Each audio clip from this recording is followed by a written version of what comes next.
Evo me live.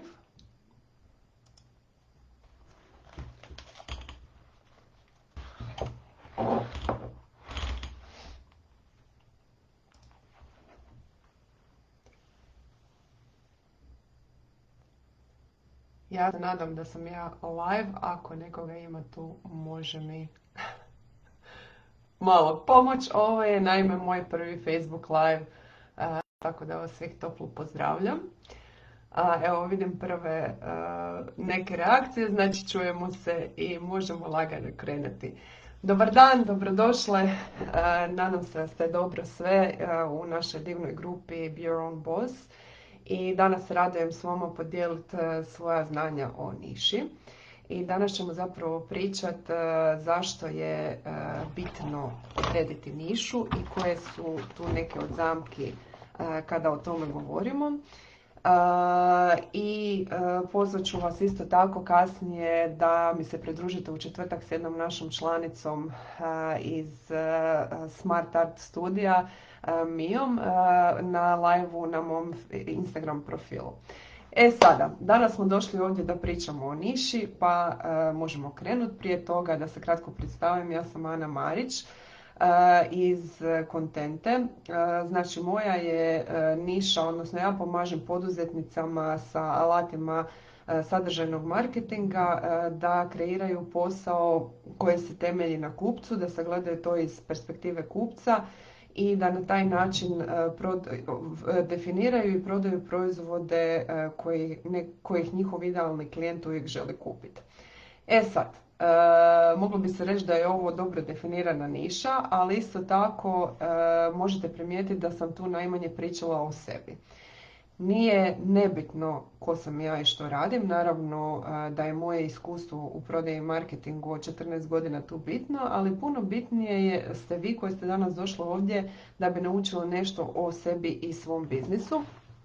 Puno je to bitnije nego to ko sam ja. Dakle, naša niša uvijek mora dati odgovor našem kupcu na pitanje what's in it for me, odnosno imali, kako jedan moj kolega jednom preveo, imali mene ovdje. Znači, ono što je kod niše ljude često buni je to da, evo Marina i Jelena se javljaju, bog, moram se malo prešaltati na Facebook, moram priznati da mi je malo čudno, tako da ćete neku prvu nervozu s moje strane, nadam se, tolerirati. Pa da se vratimo mi niši. Znači, ono što često koči ljude da uopće krenu u istraživanje svoje niše, odnosno da krenu u to što oni zapravo, kako mogu istražiti, kako mogu najbolje iskoristiti nišu, je upravo taj neki po meni krivi pristup niši. O čemu se radi? Ljudi se često zapravo, jedan od prvih u marketingu što dobijete, jedan od prvih inputa, jedan od prvih savjeta je definiraj svoju nišu. Suzi nišu. Moraš naći nišu, moraš naći ciljanu skupinu i ljudima to počne biti jako veliko opterećenje. Oni u principu smatraju da moraju nešto napraviti, da moraju suziti, a ne shvaćaju zapravo zašto bi to trebali napraviti i koja je uopće poanta suživanja niša. I što se onda događa?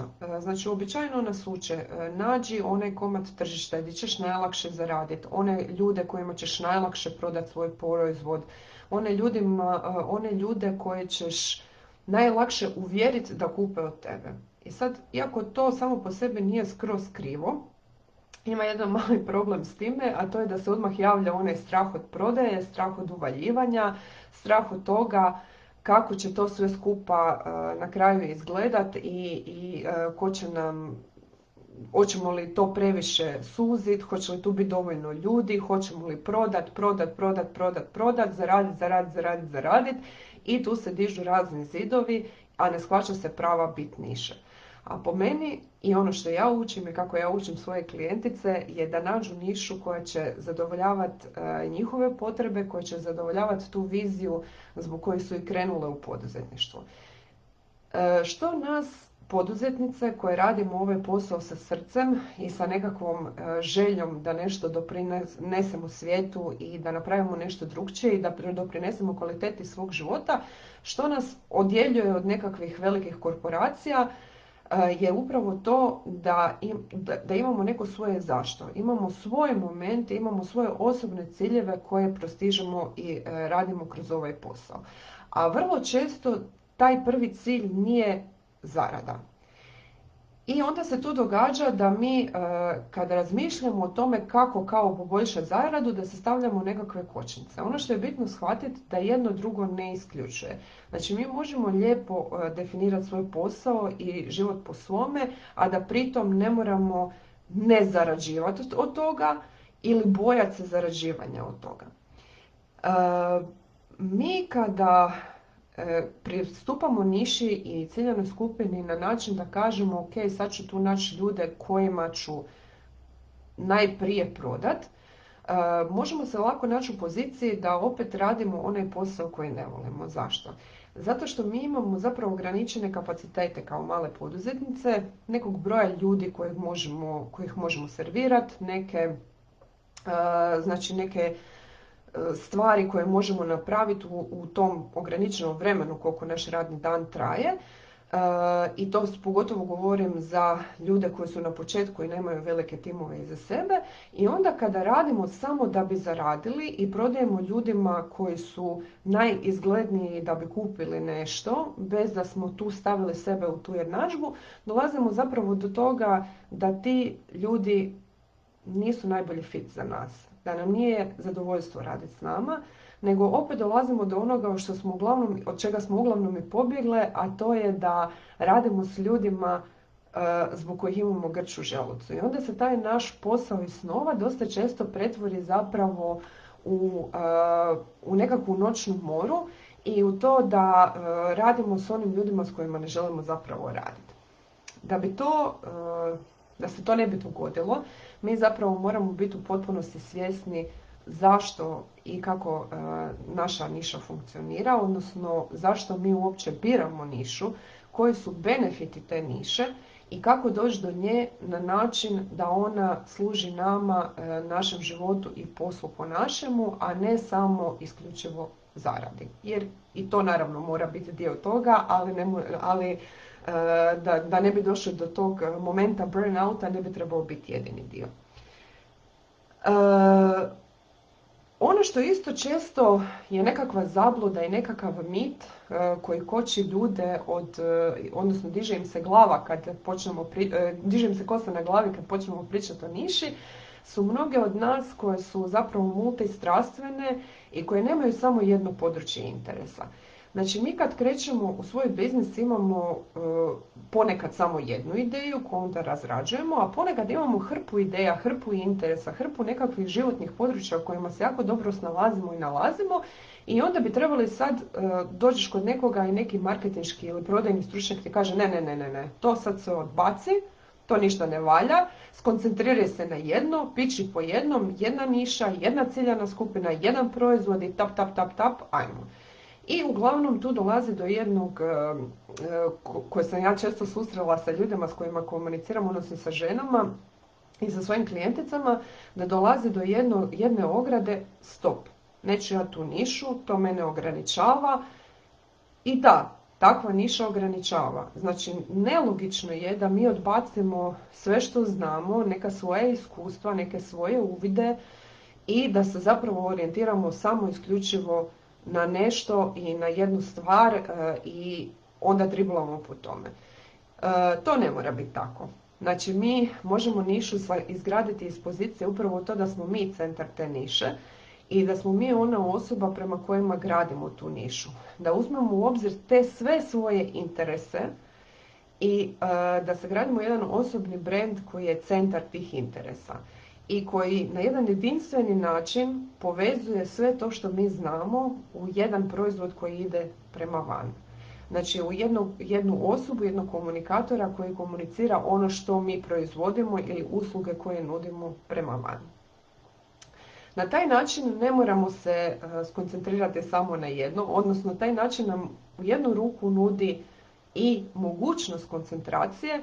To vam je kao ono kad imate granice u odgoju, baš sam danas sa klijenticom imala taj primjer. Znači kad imate granice u odgoju djece, gdje mi djeci zapravo dajemo mogućnost slobode i dajemo im mogućnost da se razvijaju i da rastu unutar nekih granica koje smo im postavili. Jer ukoliko svaka od nas koja ima djecu će znati, ukoliko im damo previše slobode, kao i mi sami, jednostavno počnemo ići u različitim smjerovima i ne uspijevamo se fokusirati na ono na što bi se trebali fokusirati. Dolazimo sad do pitanja zašto uopće definiramo nišu. Šta će nam ta niša? Što je to niša? Niša je jedan taj mali segment na tržištu u kojem se mi nalazimo. To je zapravo nekako sjecište onoga gdje smo mi, gdje su neka naša zona genijalnosti, nešto što mi možemo najbolje ponuditi na tržištu. S druge strane imamo našu ciljanu publiku, odnosno ljude s kojima komuniciramo, koji su, ja ih volim definirati kao ljude koji su kompatibilni s nama i volim ih zamisliti kao nekakve prijatelje koje još nismo upoznali. Znači, kada pričamo o ciljanoj publici, to je jedna stepenica više od ciljane skupine. Tu možemo zamisliti one ljude s kojima uživamo raditi, s kojima volimo komunicirati i koji će kad osjete potrebu postati ciljana skupina, odnosno neka skupina ljudi koja ima potrebu kupiti neki naš proizvod. A zapravo toliko smo kompatibilni, toliko nam je užitak biti jednim drugima u prisustvu da ti ljudi uglavnom samo čekaju da nešto kupe od nas. I moramo naći, treća stavka je da moramo naći zapravo neki problem vrijedan rješavanja i onda se tu već spuštamo u tu jednu nišu i prema našem proizvodu. Više o tome kako zapravo odrediti svoju nišu, na konkretnim primjerima ću pričati u idući ponedjeljak, 7.3. na webinaru u 18 sati. Sam webinar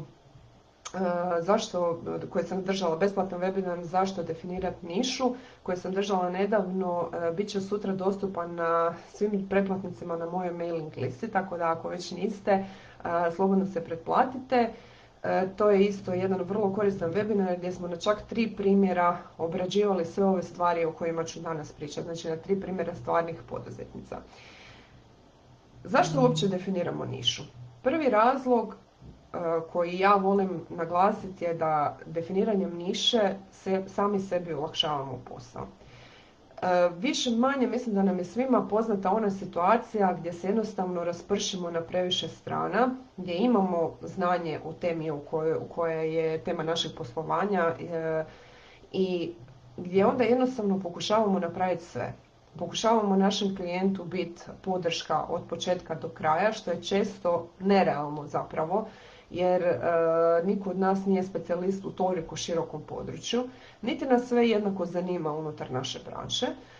Pokušavamo odraditi 500 proizvoda odjednom, izbaciti nekakve usluge, e-bookove, webinare, seminare, svašta nešto po jednom, ili čak prokrastiniramo jer mislimo da mora sve biti odjednom napravljeno. Pa nikako da u principu izađemo s tim nečim što mi možemo ponuditi tržištu, zato što mislimo da moramo puno toga ponuditi odjednom.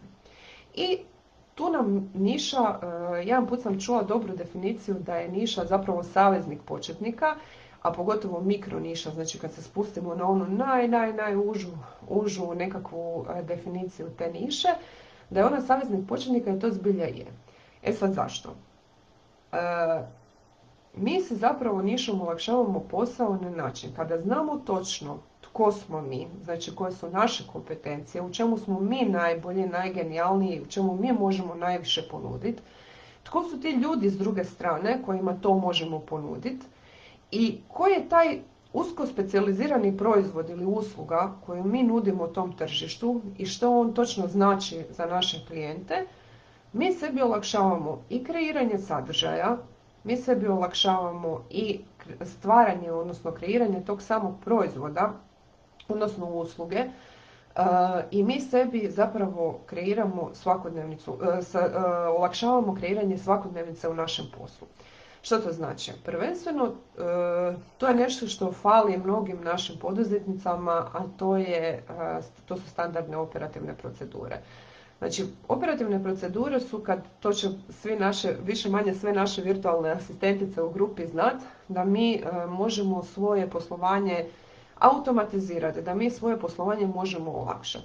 Kada mi imamo nišu, kada se neke stvari konstantno ponavljaju iz klijenta u klijent, kada postoje nekakvi obrasci i te standardne procedure su puno lakše. Kada mi nudimo rješenja za 500 različitih problema, stvari se ne ponavljaju. Stvari se uvijek rade od nule, stvari se uvijek rade od početka. I to je ona još dodatno otežavajuća okolnost za naš posao kad mi stalno moramo, ono što se kaže i ovo nanovo, kad stalno moramo stalno raditi od početka od nule. I graditi svaku priču posebno. To dovodi do toga da osjećamo zamor, da nikad to ne možemo dovoljno naplatiti koliko se trudimo kod svakog pojedinog klijenta.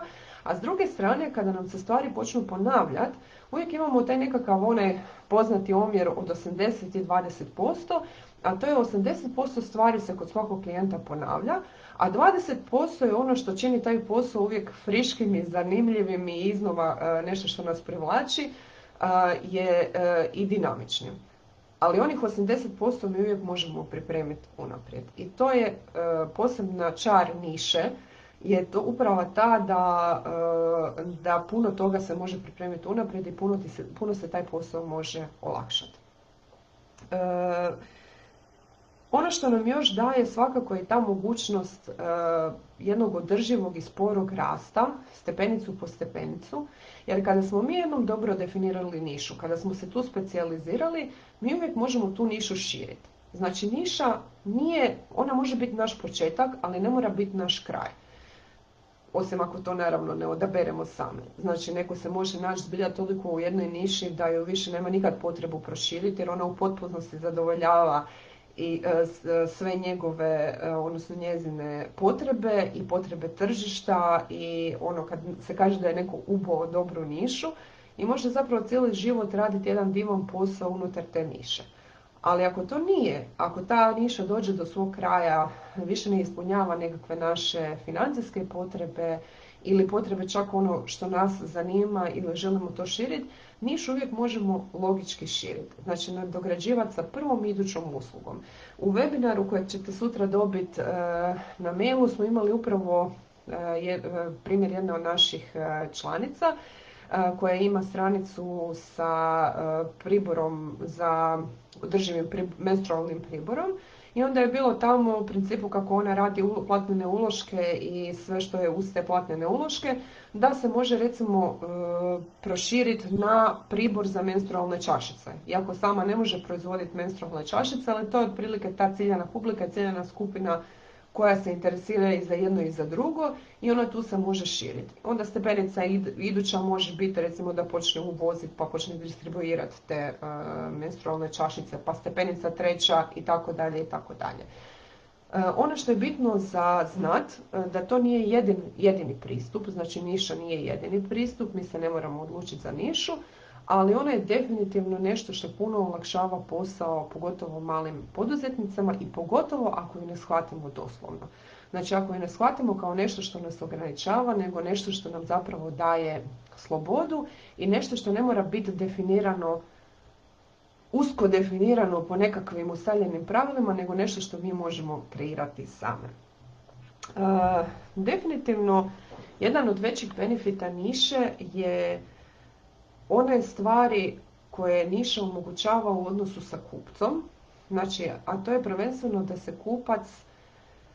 da se kupac lako poistovjećuje sa time što mi prodajemo. Zamislimo sad situaciju gdje mi prodajemo bilo koji proizvod online. Kada neko uđe na našu stranicu, on mora biti svjestan, mi imamo jako malo vremena da zadržimo nekovu pažnju.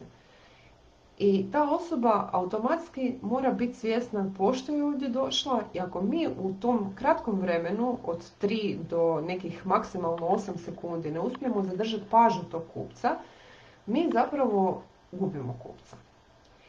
Moramo biti svjesni da svaki kupac koji dolazi na našu stranicu ne dolazi tu sa nekakvom jasnom namjerom da kupi, nego mi obično moramo dati razlog zašto da ostane. I to nije samo na web stranici, to je i na našoj Instagram stranici i na našoj Facebook stranici i bilo kojoj drugoj društvenoj mreži, znači bilo kojem doticaju. E sad, ako smo mi dobro definirali tko je taj kupac, tko smo mi i što mu nudimo, puno je veća mogućnost da se ta osoba koja je sletela negdje na našu stranicu, da li organski ili putem oglasa, da se tu nađe i da se tu i zadrži. Isto tako, smanjujemo mogućnost frustracije kod tog istog kupca. Jer kada neko dođe, ne znam, bilo što da traži, evo, izradu web stranice. I sad recimo da ta osoba je iz neke velike firme koja traži nekoga da mu izradi web stranicu. A ti baš i nisi specijalizirana za velike firme, nego si specijalizirana samo za male firme.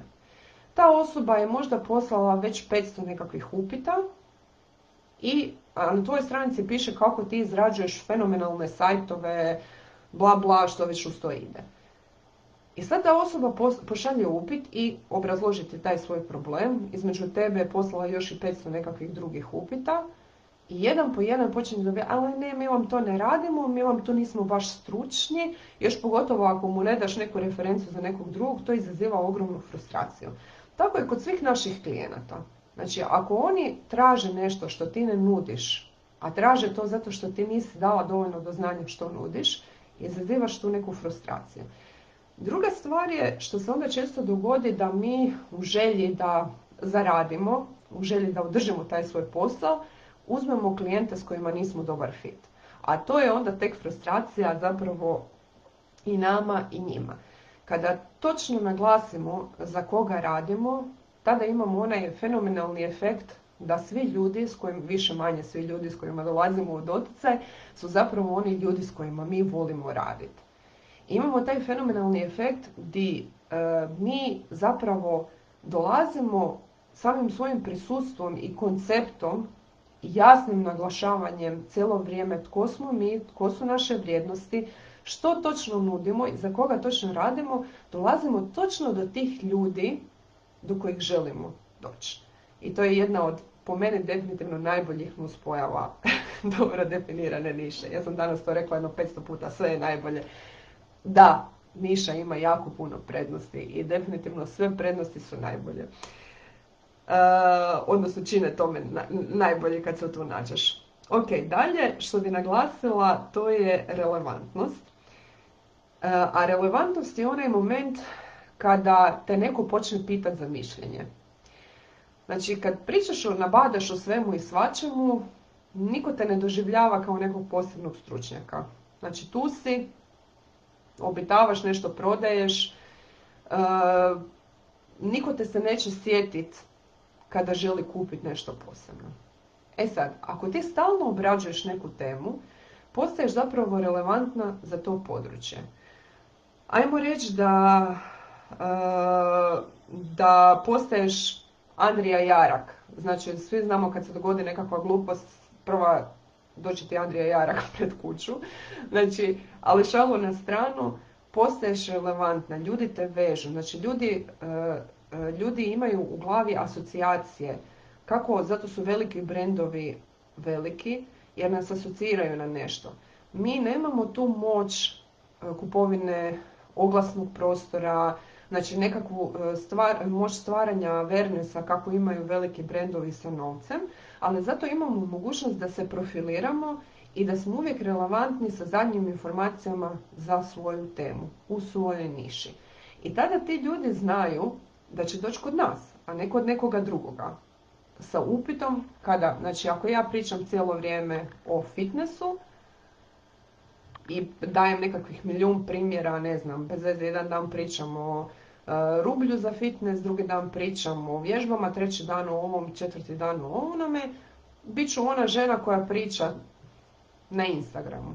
Međutim, ako se ja specijaliziram da ženama u postpartumu pomažem doći u ono staro tijelo, i ljudi me tu pomalo prate, imam iskustva, imam klijente koji me stalno preporučuju. Idući put kad neka žena bude u postpartumu, to će vjerojatno doći do nje na način da će ili nas neko preporučiti, ili će nas brzo naći putem nekakvih tražilica, ili će nas, ne znam, vidjeti negdje putem istraživanja na društvenim mrežama i tako dalje. Puno lakše nego ako nismo za ništa specijalizirani. Isto tako, mi kontroliramo zapravo tu sliku o sebi, jer postajemo ono o čemu pričamo. Znači, ako svi, ja mislim da već većina nas ima nekakvog iskustva s time kako riječi i kako predstavljanje samog sebe može utjecati na našu sliku o samome sebi, a isto tako jako puno utječe na sliku koje javnost, bilo kakva, znači neka skupina ljudi koje se mi predstavljamo, imaju o nama. Evo, pokazat ću vam na vlastitom primjeru. Znači, ja kad sam krenula sa svojim Instagramom, sad će skoro godinu dana, na početku sam znači uvijek je bio plan savjetovanje, poslovno savjetovanje, nikad nisam imala namjeru voditi društvene mreže.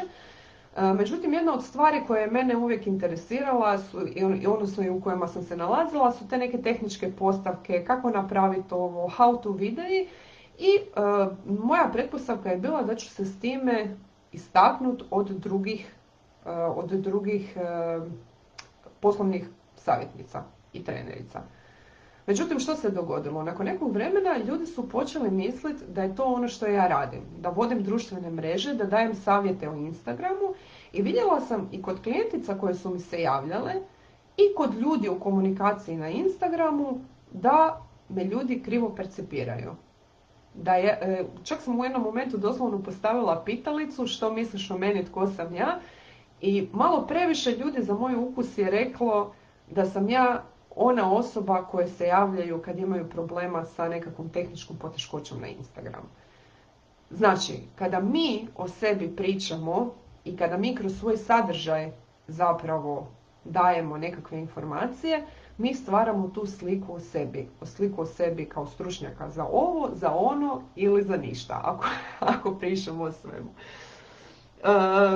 I tu nas dovodi do toga, znači, da postajemo zapravo stručnjakinje u tom nekom području o kojem cijelo vrijeme pričamo. Em što nas ljudi tako percipiraju, em što i mi same postajemo zbilja stručnjakinje, zato što možemo svoje resurse, svoje znanje, svoje usavršavanje, svoju neku dodatnu opremu koju kupujemo za taj konkretnu našu nišu, možemo usmjeravati u tome da se specijaliziramo. Da se specijaliziramo sve više, više i više i da za to onda naplaćujemo više novaca ili da za to imamo sve više i više znanja i to ćemo malo kasnije obraditi. A to je u principu jedan baš nedavno primjer koji sam imala s jednom mojom klijenticom koju ja uporno potičem na to da zbilja suzi svoju nišu. A ona se uporno podupire i neki dan mi je rekla, joj, znaš, jedna kolegica specijalizirala se za djecu i sad naplaćuje 3 puta svoje konzultacije 3 puta više nego ja. I onda sam ja rekla, pa normalno, jer ako nečije dijete ima taj konkretan problem, on neće otići kod bilo koga, otiće kod osobe koja je specijalizirana za neko područje. Jer je logički razmišljajući, kao što kad imamo problema sa srcem ne idemo kod doktora opće medicine osim možda po uputnicu, isto tako kad nečije dijete ima problem, svi ćemo otići kod specijalista i svi ćemo tog specijalista biti spremni platiti nekoliko puta više. U tom smislu imam jednu super gošću u četvrtak u live-u. To je znači Mija iz Smart Art Designa, jedna od naših članica tu na Be Your Own Boss grupi. Ona je, sad smo u petak prošli imali u Splitu okupljanje tu članica iz naše grupe i pričali smo između ostalog i o nišama i ona je zbilja super definirala svoju nišu sa vrlo po meni ispravnim pristupom i ako te zanima na njezinom primjeru koji su benefiti toga što je ona napravila i kako je zapravo definirala nišu, kako je došla do tih spoznaja i saznanja. Pridruži nam se ovaj četvrtak na mom Instagram profilu Ana Marić Kontenta u 11 sati i pričat ćemo upravo o tome. I sad vidim da nas ovdje ima, voljela bi čuti vaše komentare kada razmišljate o niši, što vas zapravo koči? Koji su ti neki strahovi koji vas koče da bi uže definirali svoju nišu?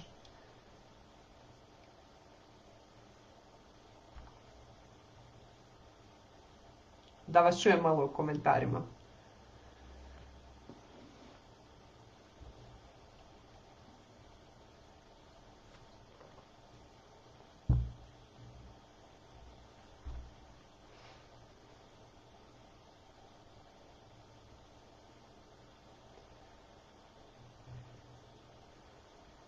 Evo, dok čekam da neko nešto natipka, nadam se da ćete malo sudjelovati, dok čekam da neko nešto natipka, samo da kažem da je zbilja sve članice iz Splita pozivamo da nam se pridruže na idućem skupljanju, bit će oglašeno sigurno tu u grupi, bilo je zbilja fenomenalno, upoznale smo se konačno uživo, razmijenile smo iskustva, razmijenile smo neke svoje priče, i zbilja jedno odlično iskustvo. Ja mislim da nam to danas svima fali u ovo neko doba gdje smo ovako više manje online. Strah od gubitaka klijenata, kaže Jelena, strah, izgubiti se u svemu, govori Natalija. Tamara kaže nije strah, Tamara koja nas je ugostila u svom coworking space-u, znači nije strah već previše ideja. Oni klijenti koji ću možda izgubiti, gubitak dijela klijenata. Znači to su uglavnom sve strahovi zbilja koji nas svih muče kad razmišljamo o niši. Oni mogu biti opravdani, ali mislim da polaze prvenstveno od toga što je kako je prije tržište funkcioniralo i koje su prije bile mogućnosti dolazaka do klijenata je bilo dosta zapravo različito nego danas. Kad razmišljamo o niši moramo razmisliti način na koji smo prije mogli komunicirati s ljudima. Znači prije, kada si bio u nekom svom malom mjestu, odsječen od svega, imao si, telefonsku liniju, eventualno faks i nekakva pisma, bio si ograničen na te ljude koji su tamo. I nisi imao baš previše izbora. I od tuda dolazi ovo, nađi ljude koji će najprije kupiti od tebe. Znači nije bilo previše izbora. Imao si, i bilo je naravno izbora, i bilo je i tada međunarodnih nekakvih kompanija, ali jedan obrtnik koji je radio u nekakvom selu, proizvodio bilo što, on ih je mogao prodati u tom selu, eventualno u susjednom, u nekom većem gradu koji je bio gdje, i to ljudima kojima to treba i koji to mogu u tom momentu priuštiti. To je više manje bila sva mudrost. Danas kad imamo internet ispred sebe i kad zapravo imamo mogućnost doći do tih nekih zajednice istomišljenika i kad je ta naša autentičnost i ta naša kako se mi predstavljamo i što smo mi zapravo veliki plus, a ne minus, danas su pravila igre malo drugačija.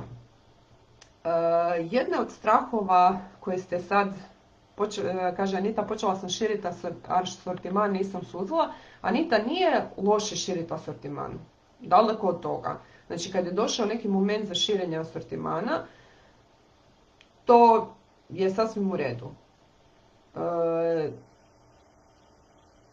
Evo samo da nastava kaže kako bih mogla ponuditi što više, a nisam se specijalizirala za uži dio. To je možda greška, ne znam. Dobro, meni je sad ovako teško reći jer ne znam tvoj osobni primjer. Međutim, ne moram, ti neki strahovi jesu univerzalni, ponekad mogu biti opravdani u smislu ako previše suzimo tu nišu, ako nismo istražili tržište, ako je niša nešto što smo mi tako smislili u svojoj glavi, stavili van i nismo popratne nekakve stvari koje s marketinške i prodajne strane moramo napraviti da bi ta priča bila uspješna ako nismo napravili. Ili smo pak imali slučaj gdje imamo nekakav vrlo specifičan proizvod koji treba ili jako malom broju ljudi ili u pre nekakvim širokim intervalima da bi bio isplativ, ako smo ga izbacili na tržište u premalom nekakvom tržištu i rekli ok, sad je to i ja ne radim više ništa. Znači to je nekakva opasnost. Međutim, danas, kad zbilja možemo doći do širokog broja ljudi, to je puno manja opasnost nego to da smo zapravo mi negdje fulali sa našom prodajnom i marketinškom strategijom ili da čak nismo zapravo dovoljno dobro klijentu objasnili zašto bi trebao upravo kupiti od nas, nego da imamo preusku nišu. E sad, ti strahovi, na primjer, neću moći živjeti od svoje niše. Zašto to nije zapravo istina? Nije zato što ljudi, ono što sam malo prije rekla, su puno skloni više platiti specijaliste. Tu dolazi u igru onaj moment straha od novca, straha od naplaćivanja, prodaja je grozna, prodaja je bljak, prodaja je fuj, što ne samo da nije istina, nego moramo naučiti gledati s perspektive da mi, ako smo na nekom tržištu, ako zbilja želimo nekome pomoći sa svojim uslugama, mi moramo to naučiti prodavati. Inače, nećemo pomoći ljudima do kojih trebamo doći ako ti ljudi ne znaju za nas, ako ne znaju za naš proizvod, ako ne znaju za našu uslugu. Znači, možete nuditi najbolje stvari na svijetu, možete ih nuditi čak i besplatno. Ako se ne znate prezentirati, ako ne znate to prodati, ljudima nećete pomoći. I to je točka. Znači, ne postoji posao kojim nije potrebna prodaja i u kojem nije potreban marketing. Motivacija može biti nepoštena brza zarada, ali to nema veze sa prodajom i marketingom. Kad je neko nepošten, je nepošten. Može se služiti alatima prodaje i marketinga da bi bio nepošten prema širokom broju ljudi, ali to ne znači da mi koji prodajemo svoje usluge i proizvode sa samopouzdanjem, jer znamo da zbilja djeluju, da smo nepošteni. Znači, to je nešto što prvo treba izbiti iz konverzacije.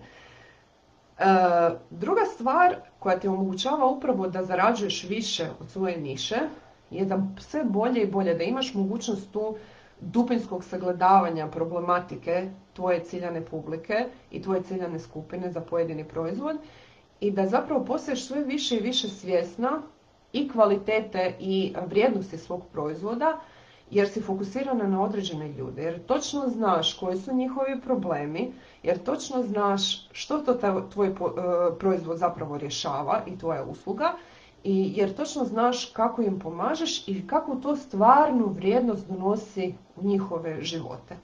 Kada si to osvijestila, kada si tu uslugu, što ja volim reći, prodala sama sebi, puno ćeš zapravo lakše odrediti i povisiti cijenu.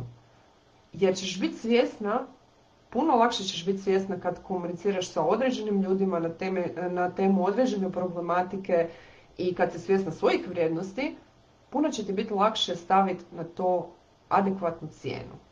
Znači da, altruizam nema cijenu, pomoć nema cijenu, sve je to istina, ali mi živimo u takvom svijetu gdje ako ne odredimo, zapravo nije to, ne da mi živimo u takvom svijetu, krivo sam se izrazila, nego ljudi su takvi.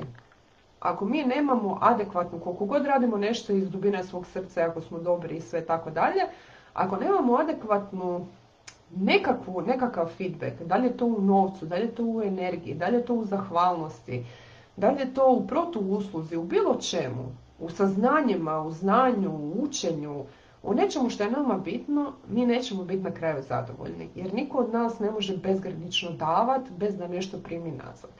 A ono što nam tu pomaže je da stanemo na sekund i da kažemo ok, ja sam sad puno dala, pomogla sam, znam točno što to radi, znam kako funkcionira, znam kako točno pomaže i znam što će ta naknada koju ti meni ljudi daju jer sam im riješila problem, znam kako će doprinijeti mom životu. I što ovaj posao znači za mene i što on znači za moj život. I to je onaj drugi dio niše gdje mi zapravo pričamo o životu i poslu po našim pravilima i što on nama donosi, što ovaj posao koji mi radimo zapravo nama donosi u naš život. Da vidim samo malo komentare. Kaže Martina, meni je uvijek bilo malo teže, kod mene je prioritet pomoći ženama izgraditi ljubav prema sebi, a onda pomoći pri kreiranju njihove priče. Rečeno mi je da napišem da radim sa ženama na samopouzdanju, no to ne rezonira sa mnom ta riječ. Kod mene više rezonira autentičnost i onda kad to treba definirati kao da nemam konkretne riječi za posložiti to. Martina, mislim da si u ovom sad zadnjem segmentu što sam pričala mogla dobiti čak odgovor na to pitanje. Znači, osvijesti što za te ljude znači autentičnost. Ja isto mislim da ne mora to nužno biti samopouzdanje. Nemamo baš svi problema sa samopouzdanjem, ali imamo problema sa izražavanjem te autentične sebe iz razloga što smo uvjetovani odgojem, svime, znači jednostavno to je to. I istraživanje te autentičnosti, sad da bi to stavila u riječi, moraš biti svjesna što autentična osoba na kraju dobiva iz te priče. Što će njoj autentičnost donijeti? I to je osvještavanje i rješavanje tog problema i baš ćemo i o tome više raditi na radionici. Razmislite koliko ćete manje energije koristiti za marketing ako imate svoju nišu. Da, Marina, to je to. Teško se odvojiti od tih nerealnih strahova, zapravo je najlakše prihvatiti, a najteže mijenjati prvenstveno sebe. U potpunosti se slažem. Svima nama je, znači jedan po meni bitan dio interesa je rad na glavi. Poduzetništvo je rad na glavi.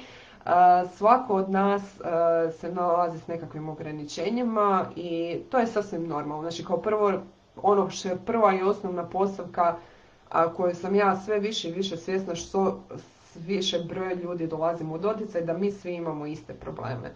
Znači samo je pitanje koliko su ti problemi kod nekoga naglašeni i koliko će neko dopustiti da ga ti problemi zakoče.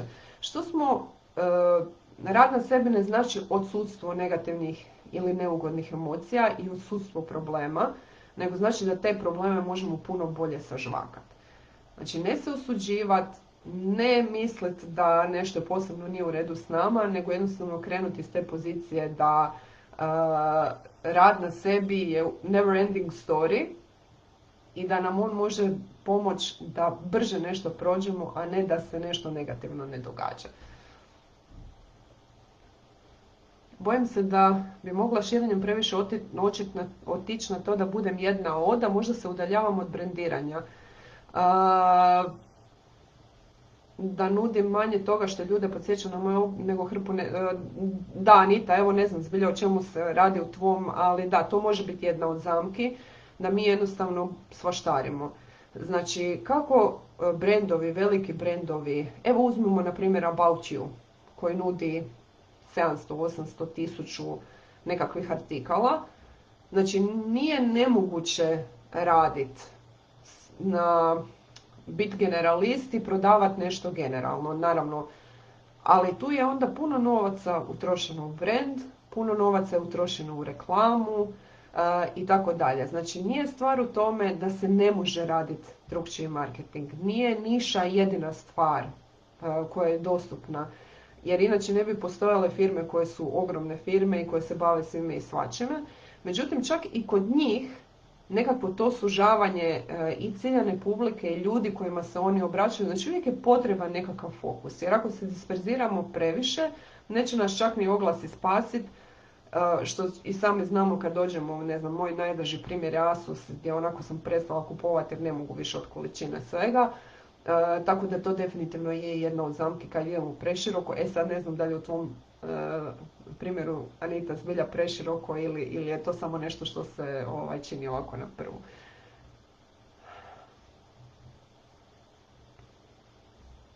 Kaže Natalija da je cijelo svoje tijelo morala zaustaviti jer ima hrpu ideja, a ne može ih odjednom sve plasirati, mic po mic. Istina, ja se slažem. Ja sam čak u jednom momentu, ima neka moja stara objava gdje sam pričala o tome da se organizira natjecanje, znači u principu stavljamo kategorije koliko nas nešto veseli, koliko nam kratkoročno donosi novaca, koliko nam dugoročno donosi novaca, koliko nas dugoročno približava nekakvoj našoj viziji života, kakvu želimo, jer objektivno ne moramo sve što možemo. Znači mi možemo puno toga, pogotovo ako imamo puno interesa, puno je dobrih ideja, puno je toga, ali nije svaka ideja nešto što će nas na kraju konca ispunjavati. Nije svaka ideja nešto što će nam donositi novac, onaj novac koji nama treba da bi imali tu svoju viziju života, i nije svaka ideja nešto što možemo lako realizirati. Tako da organiziraj natjecanje, znači jednu po jednu stavku, da vidiš koja je nekakva logička, znači kod poanta, koja sam dobra poanta koju sam čula negdje je da kada biramo prioritete, da biramo po ključu koji ima najviše doprinosa za nekakav ultimativni cilj, za nekakav život po našoj nekoj viziji i da tako biramo stvari koje ćemo raditi. I projekte, i kratkoročne prioritete, i dugoročne prioritete, znači što ima najveći utjecaj na tvoj život, onakav kakav želiš.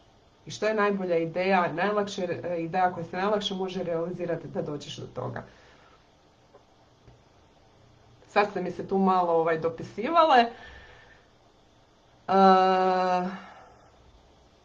Evo, Ana Marija ima jedno zanimljivo pitanje. Što ako imam proizvode koje bi mogle kupovati žene, majke, mladenke, muškarci, iznajmljivači, vlasnici malih poduzeća? Kako to suziti? Testirati ko će od njih najviše kupovati pa suziti nišu? Ana Marija, da, to je sad jedna od mojih idućih poanta, je upravo to testiranje. Da, možemo testirati, a možemo ići na to da zapravo mi odaberemo ljude s kojima nam je s kojima je najbolje iskustvo rada. Znači s ljudima s kojima ćeš najlakše komunicirati, koji te neće iscrpiti, nego s kojima će ti biti zgušt raditi. I koje možda misliš da će najviše doprinijeti, a usput onda istraži tržište i vidjeti koji je najveći potencijal tu. Ok, druge neke stvari koje sam ja izdvojila je da će strah koji sam dobila kao povratnu informaciju da ćeš pogriješiti u odabiru. Znači, who cares? Niša nije ukucana u kamenu. Znači, ja nisam za to da se skače iz niše u nišu prije nego što smo toj niši dali zbilja šansu. Ja sam prije to da dobro porazmislimo u koju ćemo nišu ući, a onda da joj damo šansu i da zbilja sve napravimo da ta niša uspije, nego da skačemo. Međutim, ako se to dogodi, idemo dalje. Ono što moramo je preuzeti odgovornost da smo mi šefice sad. I da smo mi direktorice svojih poduzeća. I da mi odlučujemo koji je najbolji ishod za naše poduzeće. Ne niko drugi, mi. Znači, preuzeti odgovornost za svoje odabire, donijeti dobre odabire, ali ništa se neće dogoditi ako promijenimo smjer.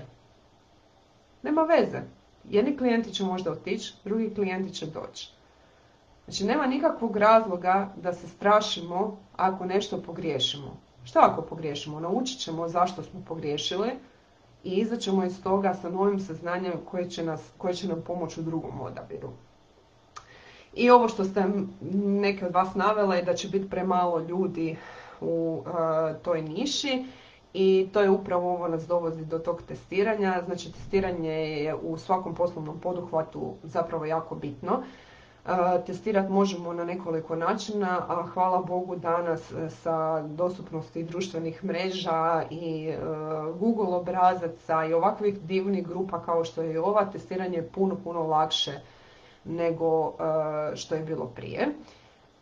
Tako da svaku pretpostavku, prvenstveno sve imate nekakve društvene mreže, znači svaku pretpostavku testirajte prvo u svojoj zajednici. Imamo storije, imamo pitalice, imamo Google obrasce. Porazmislite što je to što želite saznat, što je to što vas muči i pitajte ljude koji kupuju od vas.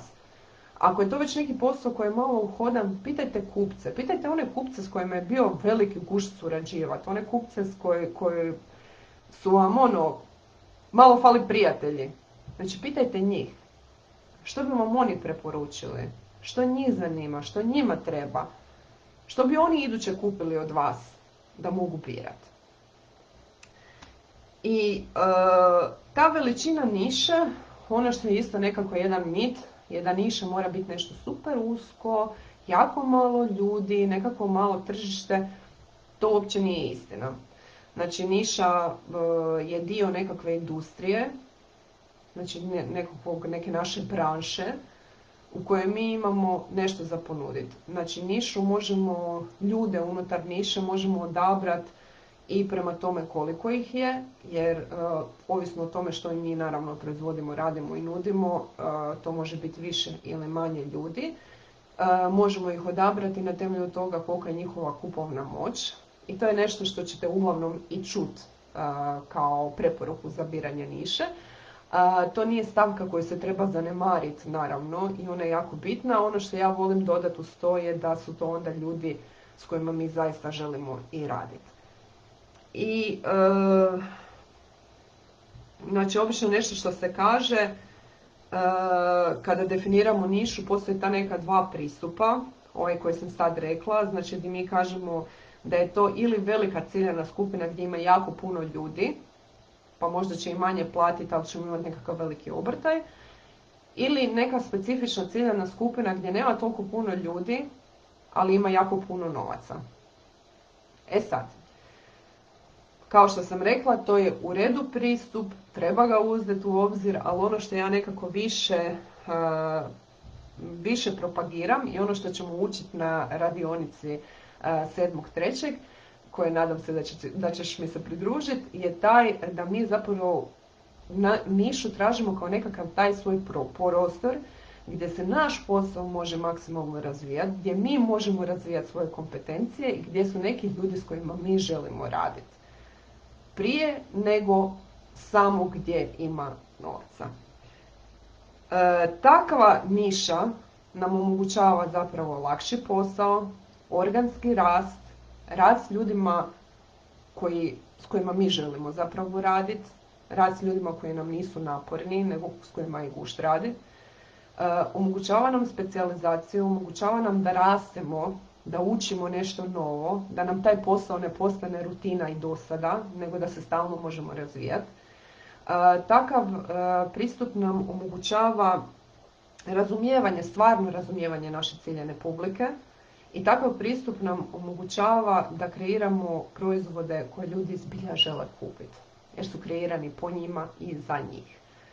I takav pristup nam između ostalog može donijeti jedan logičan rast koji nam omogućava da stvaramo i za svoje stare klijente nove proizvode i za nove klijente dodatnu vrijednost.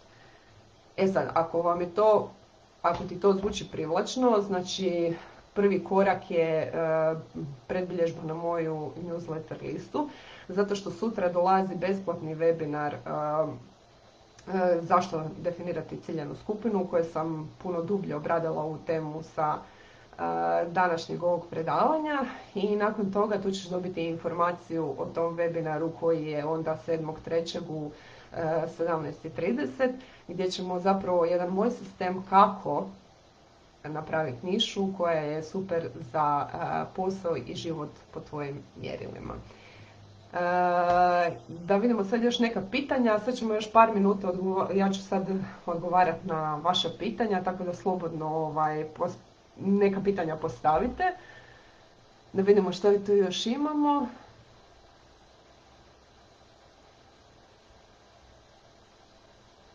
Kaže naša Mirjana da je istraživala, riskirala i učila na pogreškama. Pratila sam sebe i svoju strast prema onome što želim. Širila sam svoju nišu sa 4 različite profesije. Ovo je priča koju ćete slušati u četvrtak u live-u na mom profilu, tako da nam se svakako pridružite. Ja se zbilja radujem popričati s Mirjanom o ovome jer mislim da nam ima zbilja jedan odličan savjet zašto, i ne jedan, nego više odličnih savjeta zašto je u principu niša dobra i zašto je to dobar put kojim želiš krenuti. Tihana kaže hvala, vrlo informativno i korisno, hvala Tihana što si ovdje i zbilja mi je drago da je tako. Ana, je li ok krenuti šire pa suziti nišu ovisno o istraživanju te velike niše koje smo krenuli pružati uslugu, taj način je meni prvo u glavi kao najbliži meni. Gle Iva, naravno da je ok. Znači, puno je bitnije krenut bilo kako nego gubiti vrijeme u istraživanju i bojati se da ćemo nešto pogriješiti. Nema pogreške. Znači, bolje je krenuti na široko pa suzit nego ne krenuti nikako. Ja sam isto krenula šire nego što sam sada. Znači, trebao mi je jedan period od 6 mjeseci, što je neko napisao, rada na glavi, borbe sama sa sobom, istraživanja tržišta, razgovora s ljudima, da shvatim gdje je zapravo ta moja niša. Znači ja sam više specijalizirana za ljude koji rade u industrijama koji se bave promjenom kvalitete života ili posla, znači s nekim ljudima koji rade 1 na 1, nego što sam za proizvode. Na početku sam se obraćala jednima i drugima. Onda sam shvatila da mi je u principu lakše i primjere i sve bazirati na uslugama i na digitalnim proizvodima, nego na samim proizvodima, znači koji zahtijevaju fizičku prodaju, nekakve dućane i tako dalje. Znači bolje je krenut i onda suzit to i onda se od tuda održivo širiti, nego stajati na mjestu i razmišljati što je to najuže što mogu ponuditi. Marta kaže kako se pretplatiti na tvoj newsletter, nemam pojma, ja sam se već ranije pretplatila, ne znam Marta, imaš u mom, čekaj evo sad ću staviti to samo sekund. Sad ću vam staviti link, inače u opisu mog profila, sad ćemo ga staviti i ovdje. Evo nas.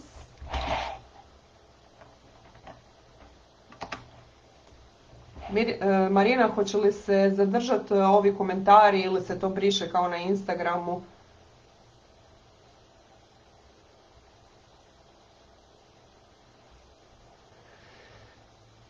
Znači, je li moguće da unutar niše imam mikroniše, na primjer niša su mame, a mikroniše mama školaraca, hoće li stvoriti pomutnju? Naravno da nećeš, znači ti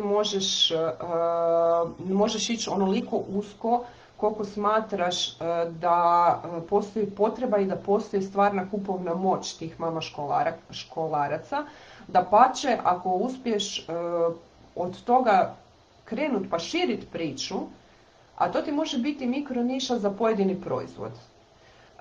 Ako imamo neku mikronišu koja je vrlo specifična i kojoj se želimo posebno obraćati, znači to ne mora biti jedini način koji mi možemo napraviti mikronišu na jednom kanalu, recimo na primjer imati Instagram profil koji se obraća direktno tim ženama konkretno i vezan je za neku našu uslugu ili proizvod, a možemo imati stranicu na kojoj je više toga.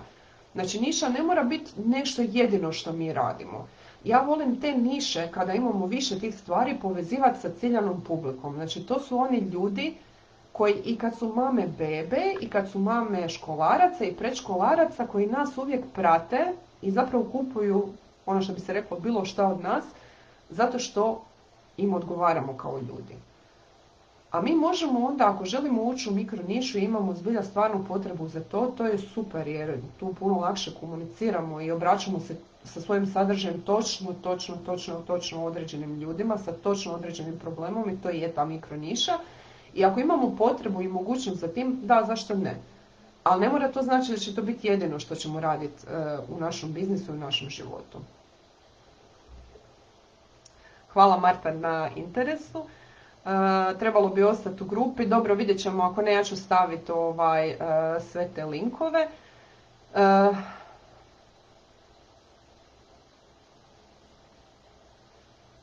Da vidim, sad pokušavam vidjeti da li ima li još možda kakvih pitanja. Evo, Natalija je kao odgovora na Mariji dala može pomoći ono što im je zajedničko, dakle koja je poveznica. Upravo tako. Znači mi kada nišu ne moramo, znači demografske oznake su jedno, kako možemo definirati ciljanu skupinu, znači jesu li to muškarci, žene i tako dalje. Međutim, demografske oznake nisu jedina karakteristika ciljane skupine. Znači mi možemo definirati ciljanu skupinu upravo prema nekoj zajedničkoj poveznici, a to je uglavnom problem koji rješava tvoj proizvod. Ako je taj problem univerzalan, da je isti i mamama, i iznajmljivačima, i malim poduzećima, i majkama, mladenkama, muškarcima, ženama, znači ako oni svi imaju isti, ako ja čisto sumnjam da imaju baš svi identičan problem, ali ako svi imaju isti problem, onda je to poveznica koja njih povezuje i onda mi, na primjer, jedan Excel koristi jako puno ljudi. Znači zato što Excel se ne reklamira kao alat za žene ili alat za muškarce ili alat za ove ili one, nego se reklamira kao jedan alat koji će nam pomoći da unosimo nekakve podatke i da ih na vrlo lagan način obrađujemo. Tako da znači možeš ići u dalje produbljivanje znači ciljane skupine. Ono što je recimo kod ovoga, i to je jedan dobar primjer, da samo zato što naš proizvod može pomoći jako puno ljudi, a ne mora značiti da će im zbilja pomoć jer da će oni to razumjeti. Ne mora značiti da određeni dio tih ljudi će htjeti kupiti od nas jer se ne mogu poistovjetiti s nama, pa možda ih je bolje u startu preskočiti. I ne mora značiti da će nama biti ono što sam već i prije rekla, gušt s njima raditi.